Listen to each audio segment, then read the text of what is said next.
Welcome to Two Open Doors, the podcast that explores our power to open or close the doors of relationship with the important people in our lives.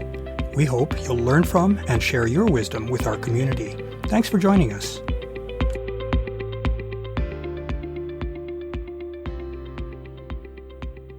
It's been a while since Two Open Doors last visited a very important topic, human sexuality. In this post, we'll consider one of the many functions of sex, its role as a vehicle for communication.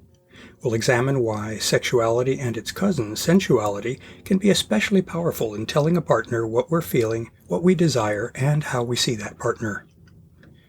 Human communication is about a lot more than just getting abstract ideas from our head and into another person's mind.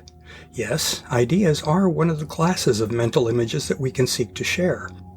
However, language also has the power to let another person know and potentially personally experience what we are feeling.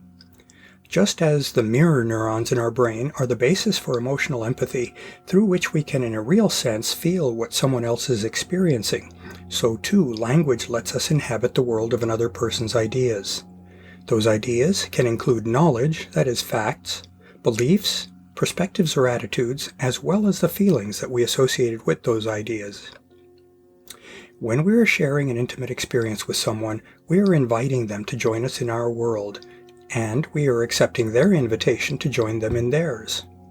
Intimacy involves a two-way flow of attunement, expressing affection, sharing of emotions such as excitement, desire, joy, and sometimes fear, and both subtle and sometimes overwhelming physical pleasure, and personal acceptance and validation. As we know from our Two Open Doors metaphor, this two-way sharing requires that both partners be open to one another and that they both share what they have to offer one another. This flow that unites partners is absolutely a form of communication. The notion of uniting with or coming close to another person is another way of describing the process through which two people share their worlds with one another. That's communication, whether it's conveyed through words or non-verbally. In the 1960s, Dr. Albert Mehrabian did a seminal study of verbal versus nonverbal communication. From his experiments, he concluded that 38% of meaning is conveyed vocally through inflection, while 55% of meaning came from visual cues, such as observing a speaker's face and gestures. That suggests that together these nonverbal tips account for 93% of the conveyed meaning, leaving only 7% to be attributed to the connotation of the words themselves. Without getting caught in the specifics of these numbers, it seems plain that language entails much more than just the words we exchange. In sharing physical experiences with another person, touch is an exquisitely eloquent language. Through frenzied, sometimes forceful touch, we can convey our passion and our ardor for our lover. Our slow and gentle touch can convey bliss, peace, and reverence for our partner. A light and feathery touch can focus our partner's attention and make them more receptive to more direct or forceful stimulation. Choosing one's mode of touch in an intimate experience is like the creativity that an artist expresses in dipping a brush into the various colors available on their paint palette. Let's consider the possibility of sharing tantric touch. It's worth considering the sort of communication that occurs in the practice of Tantra. We've noted in prior posts that the Tantric tradition is a practice that brings an enriching spiritual element into a sensual or sexual experience. Indeed, Tantra means the warp of a weaver's loom in Sanskrit. It's a word that connotes the weaving together of all the threads of one's life. Tantric sexual practices focus on slow, conscious, and attuned touch. Such touch is a form of communication that respectfully and sensitively encourages one's partner to open to communion. Far from placing one's own demands on a partner, tantric touch enables a couple to jointly create a sacred space in which the partners can offer each other the gift of unselfish pleasure without the psychic burden of expectations. The resulting mutual bliss can be absolutely life-altering. We humans are very visual creatures. That is certainly true in the realm of sexuality as in other aspects of life. How we see our partner, how they are dressed, their facial expression, the way they hold their body, all affect our perception of whether they're in the mood for sexual or sensual play. Seeing that our partner is receptive is a strong aphrodisiac. Feeling wanted can light our own fires as few other things can. In addition to how we perceive our partner, the circumstances in which the partners come together can strongly affect the mood of the interaction. Sometimes, when both partners are in an energetic and libido-saturated state, a loud disco dance floor may be just the ticket to guarantee a hot evening. At other times, the pampering that comes from a luxurious, beautiful space may better suit what's needed to promote a blissful union. Dress and grooming are also important forms of communication. Artfully veiled bodies can be more titillating than fully unclothed bodies, though both have a place at different times. How a person dresses suggests a lot about what they enjoy, how they see themselves, and what they're looking for. In addition, how a partner takes care of themselves can suggest things about what that partner finds important, and perhaps about what that person values in a partner. Visual perception is a finely nuanced language. A sensual or sexual exchange evolves over some period of time.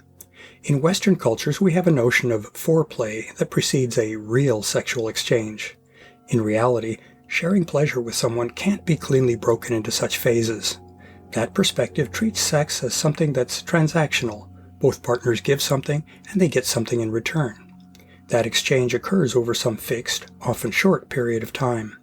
Of course, there's nothing wrong with that sort of quickie sex, but that falls far short of what we humans are capable of sharing with one another in a more conscious and soulful exchange. While there's no formula for good, that is, mutually satisfying sex, one of the clear requisites is that it not be rushed. Communicating deeply with someone takes time. The partners in a satisfying sexual exchange need to invite or court each other. Both partners need to feel seen, respected, and valued, and they need to be able to relax into each other.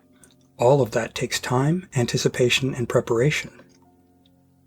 In many ways, a satisfying sexual experience is like a dance. The partners need to both hear the same music, and they need to both desire whatever goals they've set for their interaction. There needs to be a lead at each point in their shared experience, though the partners can take turns being in the lead role. The following partner needs to be attuned to the lead's cues and directions, just as the lead partner needs to be attuned to the follower's responses and feelings.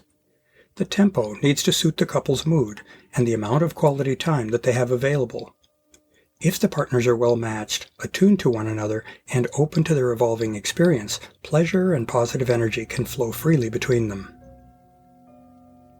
Sharing experiences, including sensual and sexual adventures, provides a couple with opportunities to get to know one another.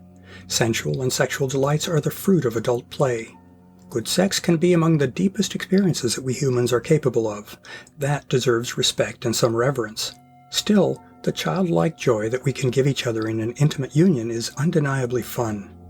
It allows us to be in touch with the simple pleasure of being alive and fully present in the moment.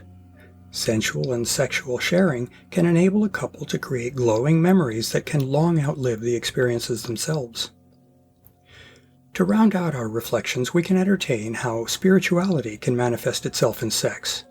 The deeply insightful psychologist and lecturer Thomas More has written a memorable book about the intersection of sexuality, sensuality, and spirituality.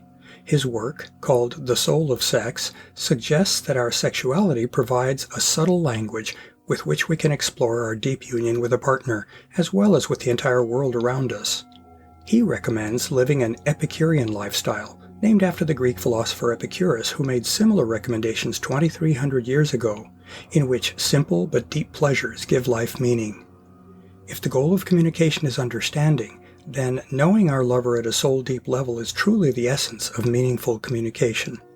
Communicating with a partner on that level, through soulful, sensual, and sexual interchange, invokes the full power of sex as communication. To learn more about Two Open Doors and to engage with our community, I'd like to invite you to visit the Two Open Doors private Facebook group, the Two Open Doors meetup group, and the Two Open Doors website and blog at twoopendoors.com. I also invite you to contact me directly by writing to me at Claude, C-L-A-U-D-E, at twoopendoors.com. I'd love to hear from you, and I'll use your inputs to guide my work on future blog posts and podcast episodes. Thanks for visiting Two Open Doors.